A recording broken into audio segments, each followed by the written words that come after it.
Dans cette vidéo, on va voir les 4 premières clés. Donc, la première, c'est la communication ouverte. Une communication ouverte pour extérioriser et comprendre la peur. Donc, exprimer cette peur et comprendre à quoi elle sert. Il y a un proverbe qui dit, tout ce qui ne s'exprime pas s'imprime.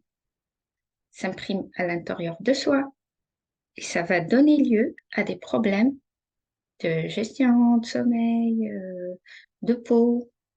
Et comme on ne veut pas que les choses s'impriment à l'intérieur de soi, on va les exprimer, on va les ressortir de soi.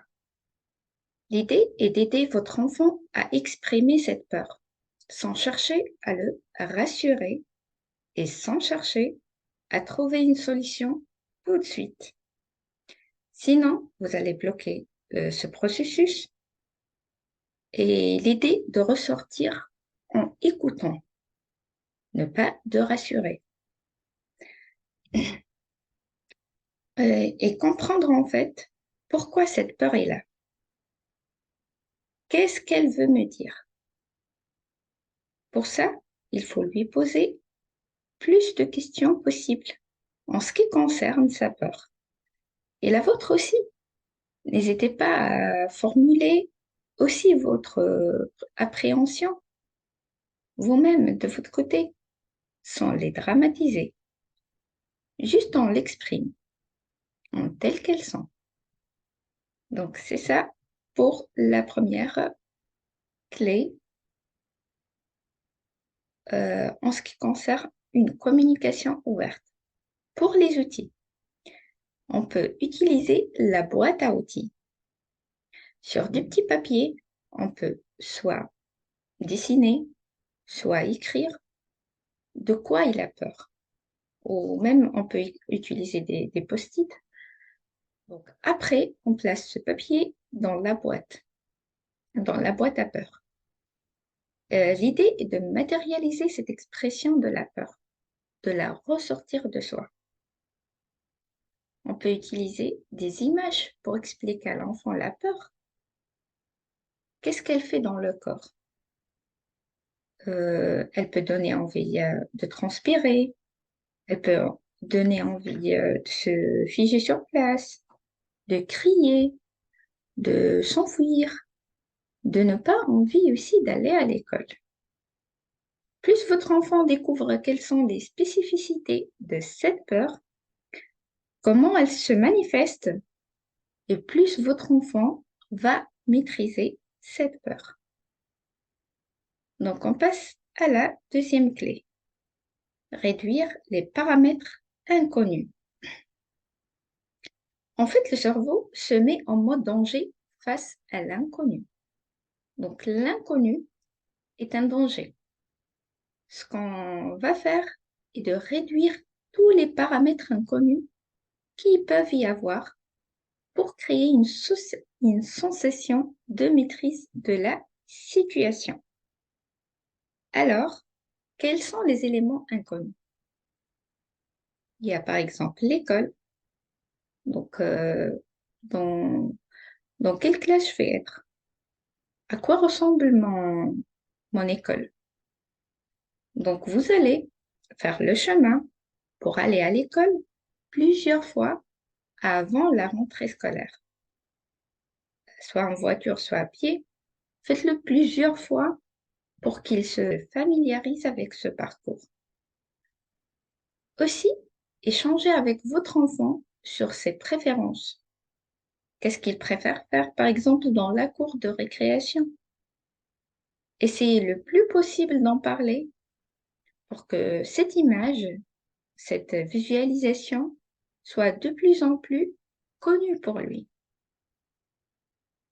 Ensuite, il y a quelque chose qui peut être très abstrait pour les enfants. C'est la date. Ils savent que ce n'est pas demain, pas après-demain, mais est-ce que dans longtemps ou pas? C'est pour ça, cet inconnu qui est le temps, on va essayer de l'apprivoiser. Comment? On peut utiliser un calendrier sur lequel on va dessiner un cartable, par exemple, sur le jour de la rentrée scolaire pour rendre compte du temps qui leur reste avant la rentrée. C'est quelque chose qui va aider votre enfant à appréhender cet inconnu qui est le temps. Pour la troisième clé, c'est encouragement et soutien. Pour les enfants en maternelle, n'hésitez pas à leur lire des livres sur la rentrée scolaire. Vous pouvez aussi regarder ensemble des vidéos de classe sur YouTube. Et puis, il y a plein de questions qui peuvent se poser dans la tête de l'enfant. Alors, faites une liste. Encouragez-le à écrire toutes ces questions. Et s'il ne peut pas écrire, il peut dessiner. Puis, les poser après à sa maîtresse. Par exemple, quel sport ils vont faire cette année? Euh, Est-ce qu'ils vont faire de l'art plastique cette année? Donc voilà toute question que votre enfant peut se poser dans sa tête. La quatrième clé est la modélisation du comportement. On va parler des scénarios. Donc les scénarios qu'il craint. Par exemple, est-ce que je vais voir, est-ce que je vais avoir des copains? Est-ce que les mathématiques sont difficiles? Dans des scénarios, n'hésitez pas de trouver des solutions. Donc, en fait, l'angoisse vient du fait qu'on puisse se trouver sans solution. Donc, on va en parler ensemble pour trouver des solutions. Par exemple, dans ma nouvelle classe, peut-être que je n'aurai pas mon meilleur copain. Alors, je pourrais le retrouver dans la cour de récréation ou pendant l'étude. Donc, on cherche ensemble à trouver des solutions. Dans ma nouvelle classe, peut-être que les mathématiques sont difficiles. Alors, je pourrais demander de l'aide à mon maître, à ma maîtresse, à mes parents. Donc voilà, il faut trouver des solutions ensemble.